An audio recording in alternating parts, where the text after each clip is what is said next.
everyone, and welcome to the Debrief on ABC News Live. I'm Kimberly Brooks. Thanks so much for joining us. President Trump is back from Asia.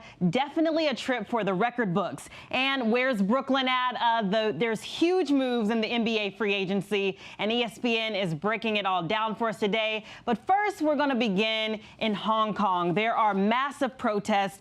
Protesters, you can see it here, breaking into government buildings, and another massive crowd with marches in the streets. They're opposing a bill that could extradite criminals to mainland China. So I want to go to James Longman, who is live in London with more. James, we just saw those pictures. Incredible. Is this a major escalation? Yeah, Kimberly, it is incredible. And I think in the last couple of hours, we've seen these protesters make their way into the legislature, as you say, which I think that certainly is an escalation. It's very difficult to see or to kind of guess what's going to happen next. I mean, when I was there just a few weeks ago, when there were protests on the street, much bigger, by the way, there were a lot more people on the street then. This seems to be a far smaller, hardcore group. At any moment, it seemed to us that things could turn ugly. It was kind of quiet for long periods of time, and then suddenly the police would move in.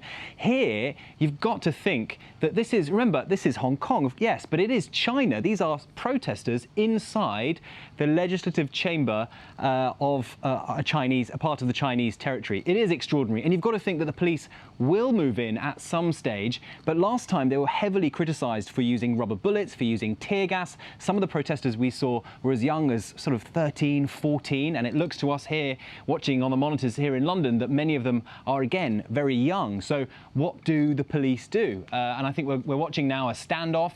Like I said, a lot of protesters, quite a lot of press, if we're honest. If you look at that picture now, we're watching quite a lot of journalists inside. But it is extraordinary. A lot of Hong Kongese are watching, wondering what's going to happen next. A lot of the people that I made contact with when I was there are saying to me now, look, it's one thing to protest, it's another thing to enter a building and vandalize in this way. So it's unclear whether or not there's going to be kind of the public sentiment will turn on the protesters. But I think the authorities will be very, very careful to not want to crack down too quickly, because then public sentiment will turn against them. But behind all this, of course, is Beijing. It's the mainland Chinese authorities, where they will be watching with some trepidation. And of course, I imagine on the phone to the Hong Kong executive, Carrie Lam, who herself individually, personally is coming under fire by these protesters. They have kind of focused their attentions on her. They want her to step down. She is the one who's been trying to get this extradition bill through the legislation. But they've backed down, by the way, on that bill. They've said that they're not going to continue the debate over the bill for now. They haven't totally suspended it or abolished it, I should say. That is what the protesters say they want. They want this bill to go away entirely, and they want Carrie Lam to stand down. But what kind of message does that send in China? If you protest, you get what you want. Number one, they got rid of the protest, they got rid of the extradition bill, or they've suspended it. Will they also be able to get rid of Carrie Lam? And what a message to send out to the rest of mainland China, who, by the way, are probably not able, the masses, to watch these sorts of things and unable to read them in the newspapers. But this is dangerous for the Chinese, and I would imagine there'll be some kind of reaction in the next few hours. Yeah, and James, obviously a lot going on today, but you were there a few weeks back, like you said. Were you surprised by what's happening right now? Yeah, because back then it seemed like there was, it was a very peaceful movement, to say the least. I mean, in the first few hours when we arrived, there was certainly chanting, there was song. People were kind of trying to keep the whole thing as peaceful as possible. But there were it was well over 1 million, I'd say, in the street. I mean, there were lots and lots of people, but it did turn on a dime. It was very quick and surprising to us how things changed. There would be a scuffle on one part of the intersection where we were. This is right in the center of Hong Kong, remember, right outside the main government building. And then suddenly all hell would break loose. And these protesters would carry around, you're seeing them there pushing barricades, these metal barricades. They carry them around and they move with them and they put them in different places. When the police see that they've put too many in a certain location, they then make the decision to move in. Those barricades, by the way, become dangerous for the protesters because they basically end up fencing themselves into places. And we saw protesters being crushed against the barricades that they themselves had put into place. So it is a very unpredictable situation. Things turn very, very quickly. And I think tonight we're all watching to see what it is that the Hong Kong authorities decide to do next. It's very much their move as the protesters kind of mill around inside that chamber. All right, James Longman right there in London with the updates. Thank you so much for joining us today. And guys, we move on to Washington. President Trump is back from his trip in Asia, and it was quite a moment. Trump becoming the first sitting American leader to step foot inside the North Korean dictatorship. We see him in this footage right there at the DMZ, the demilitarized zone between the two Koreas. So I want to bring in Lana Zach to break this down. Lana, good to see you. Was this a breakthrough or a photo op? That's going to be for the history books to decide, and part of how they decide that will be based off of what comes next. If this is only President Trump going over to North Korea, taking those couple of tentative steps into the North Korean territory there in the demilitarized zone, then it's only a photo op. But alternatively, if something concrete comes of it, then history may judge this as a tremendous breakthrough. But what we know right now is that the only thing that has come out of President Trump visiting North Korea and visiting Kim Jong-un, as you see there, is a resumption of these nuclear talks. And these talks were stopped back in February because President Trump decided to walk out of the summit with Kim, not because the North Koreans decided to pull the plug on it. So he has now resumed the talks that he previously suspended. All right, and what does this mean for the relationship between North Korea and the U.S.? Well, part of what we're hearing from hawks and people who have followed more traditional Korean-U.S. Foreign policy is that this was a major thing. And I'll let other people draw comparisons, but there's only one time that a U.S. sitting president has the opportunity to walk in for the very first time to make history, entering into North Korean territory, and President Trump gave it away to Kim without getting any concessions. Usually this sort of thing would be precipitated by months of planning, by major negotiations. There would probably be UN inspectors involved and inventories of North Korean stockpiles as part of the concessions that North Korea would make in order for a U.S. president to be willing to come over there. But in this case, President Trump was literally at the G20 in Japan, sent out a tweet saying, hey, I'm nearby, in essence, I'd like to see Kim and say hello if he's interested, with a little question mark in parentheses. And then you saw as the White House, as South Korean and North Korean officials were all scrambling to try and make that happen. Yeah, so before we go, I just want to ask you about Ivanka, because she was making news as well. She was getting the side eye from some leaders at the G20 summit, yes? Yeah, so this is a video that's been posted that's going viral. The French government took it, and she was having conversations. She's in the middle of a conversation between Theresa May and Canada's Justin Trudeau and President Macron of France, and she enters into the conversation and is talking a little bit. According to some of the haters online, she doesn't deserve to be there. She shouldn't be inserting herself into this major conversation. I spoke with the White House about this just moments ago, Kimberly. Just on background, they say that this is rather ridiculous. She's an advisor to the president. This wasn't part of a formal meeting. It was just a conversation that they were having. So the criticisms in this case seem a bit unfair. Kimberly. All right, Lana Zach right there at the White House. Thank you so much for joining us. And guys, we move on to the 2020 race. Democratic presidential candidate Pete Buttigieg is proving his power in this contest. His campaign just released second quarter fundraising numbers, taking in nearly $25 million in donations. So I want to bring in our campaign reporter, Justin Gomez, who's in South Bend, Indiana. Justin, that's an incredible amount of money, yes? Yeah, that is a huge amount of money right there. The Buttigieg campaign is having a very good morning. $24.8 million is what they brought in the second quarter. And if I just want to read off, so as I get these numbers right, that came from 294,000 donations. That's an average donation of $47.42. The campaign now says that they have $22.6 million cash on hand, which is a lot of money as they go into this third quarter to boost up staffing, hold more events, and travel around the country to keep promoting their message. Yeah, and Justin, he's had an interesting time in the last week. I mean, he's had to cancel some events with the situation going on with the death of Eric Logan and then the debate. How is he doing in this campaign, in your opinion? You know, obviously, with that shooting, it did slow down his ability to go out and fundraise. He had to cancel some fundraisers right after the shooting here in South Bend. When he returned here home, he had to cancel some fundraisers in California. We saw just this past Saturday, a fundraiser in Brooklyn was canceled. So obviously, he has to attend to his mayoral duties here and stay here as the situation continues to go on here in South Bend.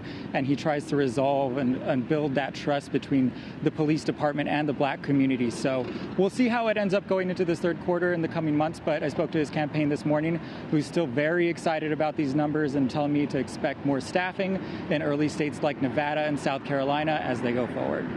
All right, Justin Gomez, thank you so much. And guys, we move to a deadly plane crash in Dallas over the weekend. This small 2-engine plane crashed into a hangar and it killed all 10 people on board. So I want to go to Marcus Moore in Addison, Texas with more. Marcus? Kimberly, good morning. It's a sad day here in Addison, Texas, where the investigation is unfolding into this deadly plane crash. You can see the charred hangar in the distance. We know that 2 crew members and 8 passengers were on board this Beechcraft plane when it had just taken off around 9 o'clock on Sunday morning, and something went wrong. It crashed into the hangar and burst into flames. We have seen a terrible video showing the flames that engulfed the plane after that crash and the thick black smoke that was rising into the air. We still don't know the names of the people who were on board the plane, but we know that it was apparently headed to St. Petersburg, Florida, and outside of that, no other details have been released on the plane or of the people who may have been on board. It's also unclear this morning what has caused this crash. This plane, again, taking off around 9 o'clock in the morning. The weather at that time was not an issue, and investigators have been here on the scene trying to begin the work to piece together the pieces here, but they still don't have a clear picture of what exactly happened. In fact, they didn't even have the N number that's on the tail of the plane that helps them identify it. They still hadn't confirmed that number early on into the investigation. So it gives you a sense of how much work they still have to do here. And this is the second crash of a similar plane in less than a month, or this month I should say. It was about 2 weeks ago that another Beechcraft, it was a different model, but it was a Beechcraft plane that crashed in Hawaii shortly after takeoff.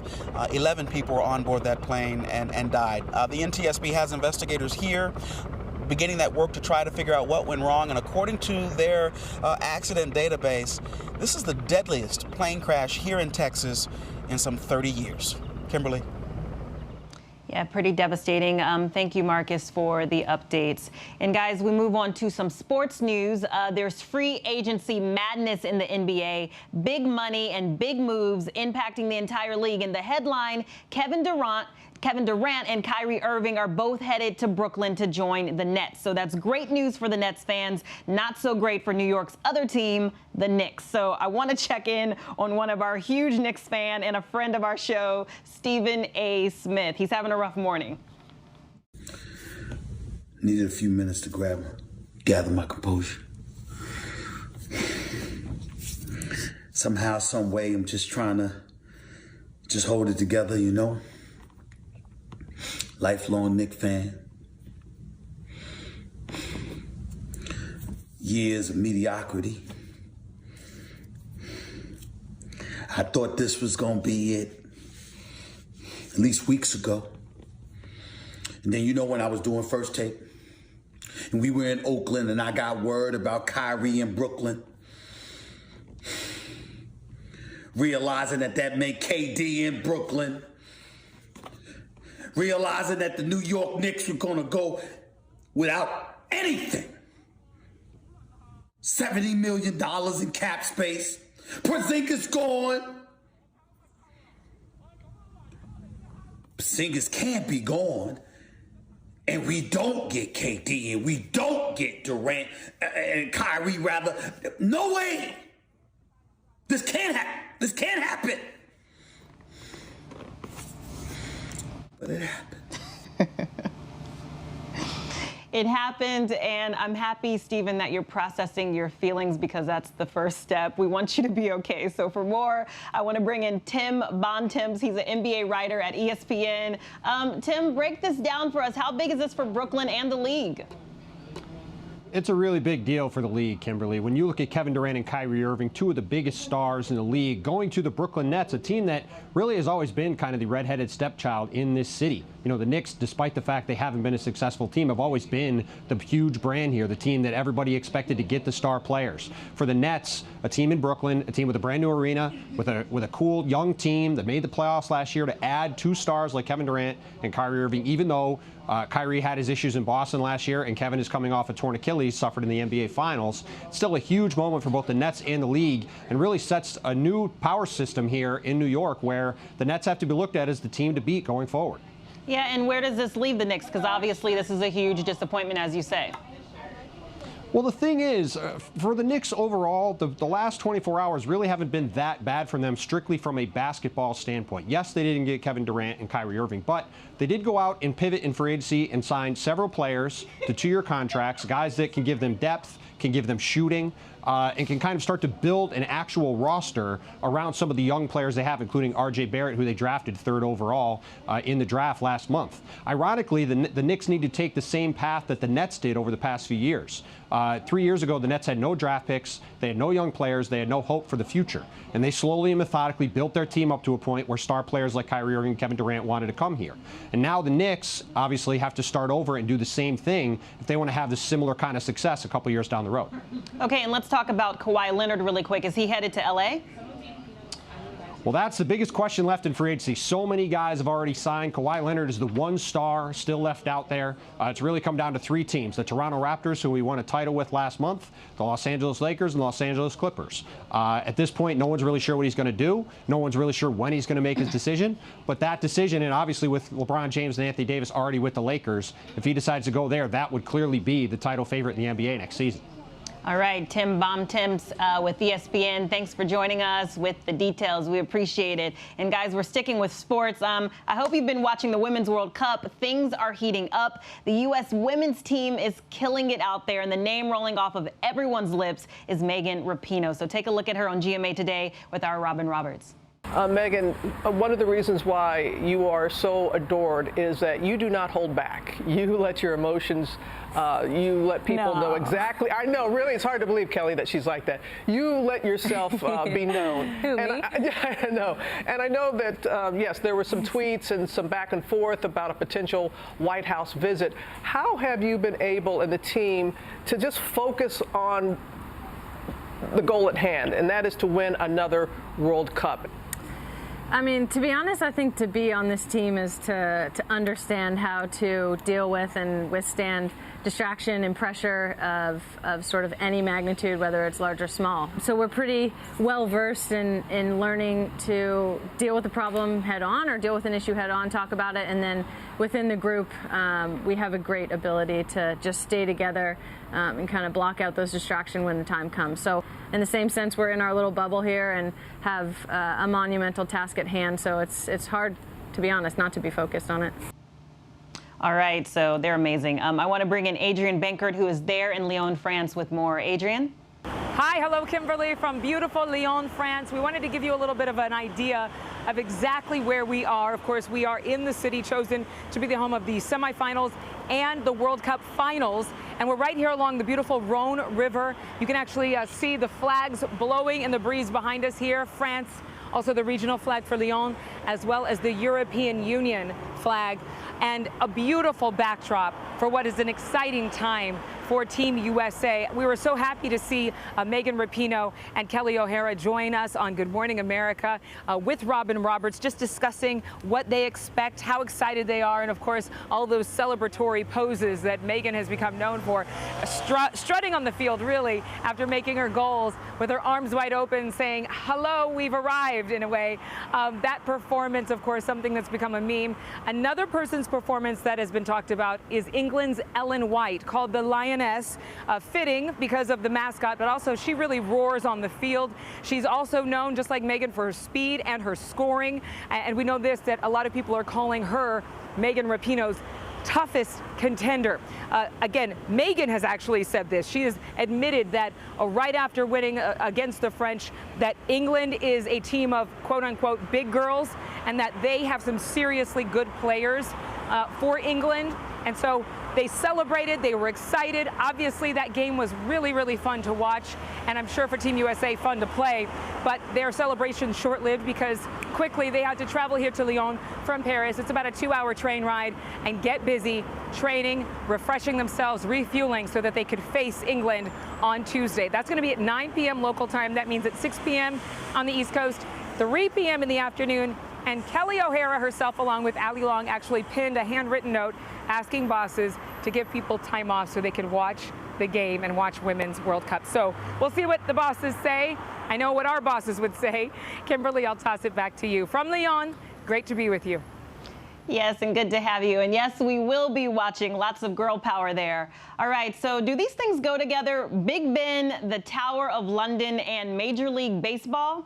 Yes, the Yankees and the Red Sox are wrapping up a 3-game series in London over the weekend. The Yankees sweeping the series in games marked by big crowds, a ton of home runs, even an appearance by the royal family. Yep, Harry and Meghan were all smiles at the stadium Saturday, the first ever baseball game in Europe. But the best moment was clearly the mascot race. Taking part was famous British icons Henry VIII, Winston Churchill, Freddie Mercury, and the Loch Ness Monster. It was a close race, but Freddie Mercury took first place. So sorry, Loch Ness. Better luck next year. And let's talk about yesterday. It was the World Pride Parade in New York City. It was absolutely epic because it was the 50th anniversary of the Stonewall Uprising. So 4 million people were in the streets. And Gio Benitez and I were out there with some incredible guests for our pre-show coverage. Billy Porter, Shangela from RuPaul's Drag Race, Carl Schmid, who educated us on what it's like to live with HIV now, the creators from the FX show Pose, and so many other great moments. So take a look. The reason why we call it Pride is because this was a community that was forced to be ashamed of themselves. And the people who started this march back 50 years ago decided they wanted to take that name and remind people to be proud of who they are and who they love. It's like I always say, you can't have a testimony unless you have a test. I'm gonna be 50 this year. Wow. So I tried it the other way. I tried it the other way early, and it didn't work. And it wasn't, not living inside of my authenticity didn't do anything for me except make me a miserable human being. Yeah. So I chose the opposite, and here I stand. And here you are. And here you are. And what we're fighting for is freedom, and the freedom for me to be able to wear whatever I want, no matter how sparkly or how, if I want to wear a suit or I want to wear a dress, that is freedom, and that's what we're fighting for. The fear is gone. You do not need to be scared of me or any other HIV positive person because of the HIV. If you can get undetectable, can't transmit the virus. This is huge news. Are you out in the military? How does that work? Not yet, but now I am, so congrats. So this is your coming out? This is my coming out with my cousin and all my friends. This is absolutely incredible.